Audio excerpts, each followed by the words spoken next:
वज़ीर आज़म मियां मोहम्मद नवाज शरीफ के साहबजादे Hussain Nawaz federal judicial academy पहुँच गए। वो पनामा केस में खुद पर लगाए गए इल्जामात के हवाले से JIT को तफसीलात से आगाह करेंगे। हुसैन नवाज शरीफ की जुडिशनल एकेडमी आमद के मौके पर सिक्योरिटी के सख्त इंतजामात किए गए थे। ज़राए इब्लाग आमा के नुमाइंदों से गुफ्तगू करते हुए हुसैन नवाज ने कहा, ये तो आप उनसे पूछें कि उन्होंने मुझे किस लिए बुलाया, लेकिन जाहिर है कानून की पासदारी है, जितनी दफा कहेंगे मैं आऊंगा। हुसैन नवाज का मजीद कहना था, जी नहीं, हमें वकील की इजाजत नहीं होती।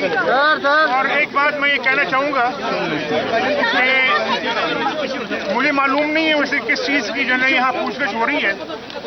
आप ये देख लें कि मुशर्रफ के दौर में जितने केसेस थे आज भी सारे वो केसेस वही हैं, जितने एसेट्स थे आज भी सारे एसेट्स वही हैं। जवाब दे रहे हैं और हमेशा से सियासतदान जवाब देते हैं।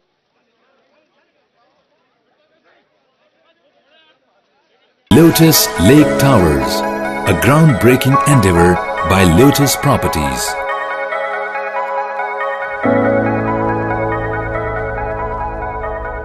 मुल्की, बैनुल-अक़वामी, समाजी, सियासी, तिजारती, सकाफती, तफरीही, मालूमाती और खेलों से जुड़ी हर छोटी बड़ी खबर का मरकज TNN TV।